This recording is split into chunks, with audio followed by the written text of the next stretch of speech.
他们用胶带把大姐的眼睛遮了起来，接着让大姐做数学题。他们只是想求证一件事，因为这大姐说自己有3只眼，即使遮住双眼，仍然可以看东西。说着就要展示自己的绝技，戴上特制的眼罩开始读报纸，结果还真一字不差地读了下来。而且大姐还上过电视，被多家媒体报道过。难道真的有特异功能？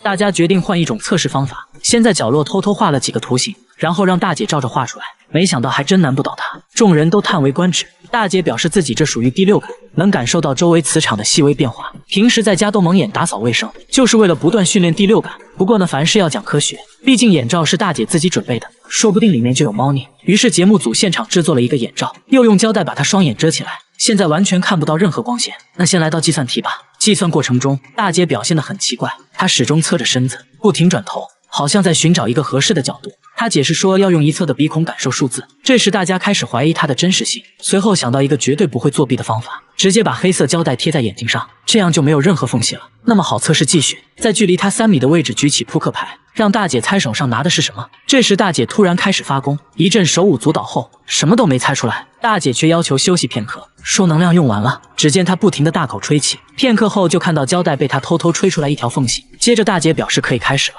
为了防止她透过缝隙偷看，记者把扑克又举高了一些。大姐仰着头又是一阵比划，说记者拿的是一张小卡片。随即记者偷偷丢掉扑克，比了个数字3。这下她通过缝隙也没看清楚到底是数字几，随便说了个数字4。知道自己回答错误后，大姐突然说自己头好痛，第6感能量已经耗尽，今天已经看不见任何东西了。随后匆匆离开了现场。这就没啥好说的了，根本就没有什么特异功能，省流，骗子。这一坨黑乎乎的东西就是用蚊子做成的肉饼，50万只蚊子才能做出一个，一口下去起码10万只，据说吃起来很像鱼肉。小哥尝了一口，反应一言难尽。每年一到雨季，非洲维多利亚湖就会出现数以万亿计的蚊子，所到之处就会形成一股黑色旋风，场面相当震撼，严重的时候可以说是遮天蔽日。这里的人看到却喜出望外，对他们来说蚊子再小也是肉，是每年不可多得的美食，简直就是天上掉馅饼。抓蚊子对他们来说完全没有挑战性，随便拿个锅碗瓢盆在空中挥一下，就能轻松捕获成千上万只，大人小孩都玩得不亦乐乎。收集到足够多的蚊子，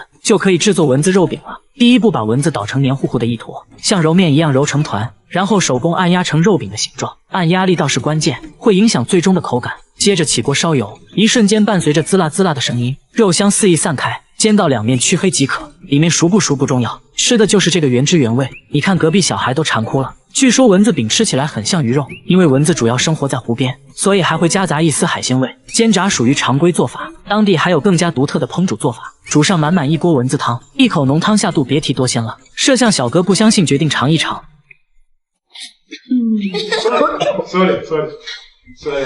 怎么说呢？吃起来回甘有点臭，不过在食物匮乏的非洲，蚊子饼确实给他们提供了大量蛋白质，这就是大自然对非洲人民最好的馈赠。他们用摄像机对准深山中的一个狗窝，在远处的车里警惕地观察，拍到的画面让人后背发凉。这狗一到晚上12点就会神秘消失，天亮了又会准时出现。问题是它一直被链子锁着，锁扣非常结实，除非有人帮助，不然狗是无法自己打开的。但是家里人都问过了，没人打开过锁扣，这就很诡异了。大家决定安装摄像机，整夜拍摄。刚开始一切正常，时间来到半夜2点13，突然一阵声响，大家被惊醒，接着就发现狗妈妈又消失了，只留下了2只小狗仔。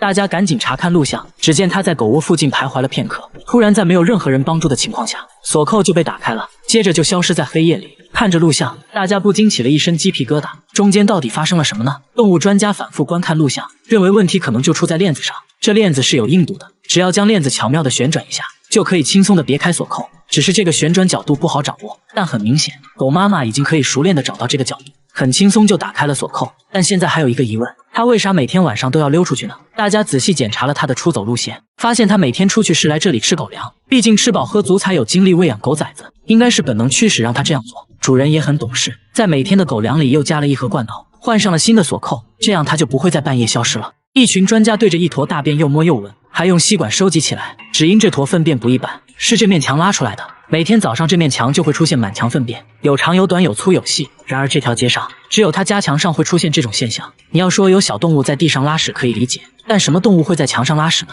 大叔认为应该是有人故意这样做的，但仔细想想，自己并没有得罪过任何人啊。他甚至偷偷安装了监控，始终没有拍到任何可疑人员，但粪便每天还是准时出现。你就说怪不怪吧？这到底是谁的大便呢？大家请来专家，决定从大便入手。专家对其取样化验，只要提取到其中的 DNA， 一切就真相大白了。节目组也没闲着，又偷偷安装了几台摄像机，全方位无死角的监控整条街道，一直到早上都没拍到什么可疑人员，但粪便还是准时出现了。大家仔细查看监控录像，发现大便是突然从天而降的，没有任何征兆，确实是奇怪呀。与此同时，粪便的分析结果也出来了，专家说这就是人类粪便，而且还是个女人的。听到这消息，大叔更是百思不得其解，到底是谁做的呢？既然是人为的，那一定能拍到他。节目组把整个街道都装满了摄像机，发誓一定要找出这个始作俑者。终于在第5天拍到了大便的飞行轨迹，还拍到了一个熟悉的身影。监控显示，大便就是对过邻居丢过来的。看到这个结果，大叔懵了。邻居名声挺好的，实在想不明白他们为啥会这么做。白天节目组拜访了邻居，老人说自己妻子有老年痴呆症，不知道妻子的这种迷惑行为，表示很不好意思，说可以帮忙打扫，以后会看住妻子，不会再让她乱丢便便。知道真相后，大叔也表示理解，知道怎么回事就行了，起码不用整天提心吊胆了，大不了就勤快点刷墙呗。他只是简单吃个炸酱面。所有人都惊讶地看着他，大家都觉得他有病，因为他往面里加了一大勺白糖，又甜又咸的口感让他流连忘返。大爷还一本正经地表示，炸酱面就应该是甜的才好吃，说加白糖是为了健康，这是什么鬼道理？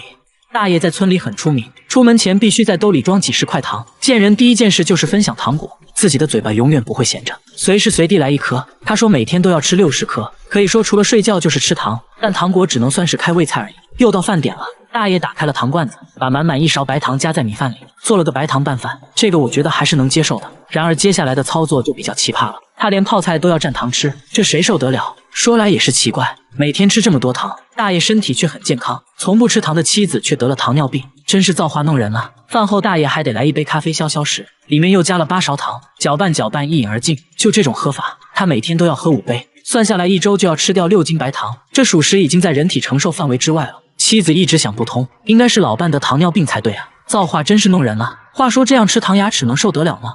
大爷轻蔑一笑，说自己的牙早就掉光了，10年前就用上了假牙，反正不是自己的牙，想怎么吃就怎么吃，嘿嘿。大爷说之所以吃糖都是为了健康，原来30年前他的身体出现了问题，不得不戒掉了烟酒，于是找到了糖果作为替代品。好消息是身体慢慢恢复了健康，坏消息是吃上瘾了。大爷说自己吃了这么多糖，不仅没事反而还更有精神了，尽管已经80岁了，身体却很健康，血糖也查了，心电图也看了，还真没有任何问题，也没有的糖尿病，就是血压有点高，总体看来还是糖果影响的。医生说如果能减少糖的摄入量，身体会更健康。不过这建议大爷并不接受，说自己都80了，活不了几年了，该吃吃该喝喝，自己开心最重要。说完拨块糖放嘴里，潇洒地离开了医院。医生把毛发样品寄到了哥伦比亚大学研究中心，现在只能等待分析结果。虽然不确定有没有治疗方法，但只要有希望，等待的过程也是开心的。他每天吃饭要先倒上3碗汽水，温度还必须是常温的，这就是他每天的主食。这一点点米饭只是配菜而已，1勺汽水就这1口米饭，吃得津津有味。吃完饭接着又炫了一瓶1.5升的汽水，不到5秒钟瓶子就见了底。大叔说每天都要喝3瓶1.5升汽水，已经连续喝了33年，就连吃药都是用汽水送服。问他为啥不喝水，他却说喝水会死。这回答把小哥都逗笑了，这怎么可能呢？怕大家不信，他直接去厨房倒了一杯水，喝下一大口，紧接着他开始疯狂呕吐，额头也渗出了汗，神情变得恍惚起来，看起来好像是真的。大叔说从4岁开始就不能喝水了，他认为都是因为4岁时做的那场手术，手术的副作用导致他对汽水上瘾，就这样喝了33年汽水，随之而来的就是不断上升的体重。不仅如此，他的牙齿也被腐蚀坏了，检查发现他的骨密度水平已经相当于70多岁的老人了，有些关节都粘在了一起，情况非常严重。至于他为啥不能喝水，心理医生认为可能是当时手术后服用的药物引起的恶心反应，这种恶心反应被他错误地认为是水导致的，加上心理作用，他就认为自己不能喝水，只要改变错误的观念就好了。几天后节目组回访，发现他把家里的汽水都丢了，现在每天都吃蔬菜，用新鲜果汁代替了汽水。你看33年的习惯都可以改变，所以说改变自己从来不会晚。在这里采蜜要提前带上1只公鸡，给鸡头淋上一点白酒，进行完一场奇怪的仪式才可以进行采蜜。这种蜂蜜1斤就要5000元，吃上几口就会醉得不省人事。然而摄像小哥根本不信，浅尝了几口，他不知道等待他的将是生不如死。在尼泊尔的大山中，生活着一个专门采蜜的古龙部落，他们与世隔绝，当地的老人都很长寿，据说就是因为长期吃这种蜂蜜。又到了1年1度的采蜜季节，他们带上要用的绳索就出发了。经过半天的长途跋涉，来到大山深处的悬崖，悬崖上一块硕大的蜂巢吸引了他们的注意。他们到现在还延续着古老的采蜜传统，采蜜前要做个仪式，献祭一只公鸡，以表示对大山的敬畏之心，顺便祈祷平安。仪式完成后，现场制作梯子，把木棍插在用竹子编织的绳索中，再加以固定，就做成了天梯。接着在梯子上浇水，避免采蜜时被烧坏。一切准备妥当，他们来到悬崖顶部放置天梯，采蜜前又点燃了火堆，用烟雾驱赶蜜蜂。这里的蜜蜂体型很大，尽管有烟雾，蜜蜂仍然咄咄逼人。其中一个同伴穿着短裤，在没有任何防护的情况下爬上了天梯，一步步接近蜂巢。他持续用烟雾驱赶着蜜蜂，等蜜蜂跑得差不多了，开始了采蜜环节，用工具切掉蜂巢。蜂巢掉落到下方的竹篮中，等收集到满满一竹篮，团队成员就会把竹篮拉上去。他们的配合可以说是天衣无缝，看得出来今天是丰收的一天。现在他们开始过滤杂质，手动挤压蜂巢，经过竹篮的过滤就可以得到纯净蜂蜜。摄像小哥已经迫不及待想要品尝一下。村民说一次不能超过3勺，否则就会产生幻觉。小哥没在意，直接吃了一大块，吃完还忍不住舔手指，说没有什么特别的感觉。村民听到这话微微一笑，完成了采集。他们收起天梯启程回家，临走前还会故意留下几块蜂巢给山里的动物，以此来感谢大山的馈赠。在回去的路上，小哥开始出现幻觉，醉倒在路边，接着还吐了起来。他终于体会到了蜂蜜的威力，随后他突然开始抽搐，紧接着就不省人事了。村民却并不担心，他们已经见怪不怪了。休息片刻后，小哥终于恢复了意识，但还是不能走路，村民也只好背着他。蜂蜜之所以有这种效果，是因为山中有大量的杜鹃花，花粉中含有一种毒素，蜜蜂用这种花粉酿造的蜂蜜也自然含有了这种毒素，所以吃完就会产生幻觉。当地人一般会在蜂蜜中加入特殊的草药来分解毒素，沉淀一段时间后才能正常食用。这种5000一斤的致幻蜂蜜，你敢尝试一下吗？